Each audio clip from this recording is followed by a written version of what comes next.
Tərəzidə çəki artımının 13 səbəbi var və çox zaman sən bu səbəblərə görə stres keçirdiyini bilirəm, amma heç ehtiyac yoxdur, çünki bu səbəblərin heç biri piyələnməklə bağlı deyil. Part 10. Bütün səbəbləri bilmək istəyirsənsə, əvvəlki videolara baxa bilərsən. Kreatin qəbulu. Hansı ki, bu içki çox vaxt idman zamanı istifadə olunur və kreatin içdiyin zaman tərəzidə çəki artımını görəcəksən.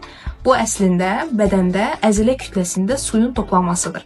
Bu çox yaxşıdır, çünki bu əzələnin böyüməsinə və inkişafına gətirib çıxarır.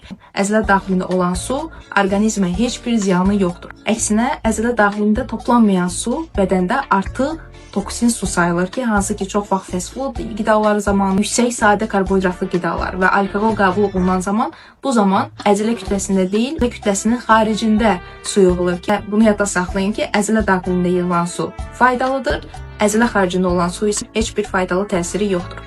Yəni, kreatin istifadə elədiyin zaman 10 gün müddətində çəkinizdə artım ola bilər. Bu əzələnin böyüməsi, inkişafı üçün olan bir prosesdir. Sonradan isə yenidən normaya düşəcək. Videonu sevdiklərlə paylaşmağı unutma və növbəti 3 seriyanı qaçırmamaq üçün səhifəmi izləməyə.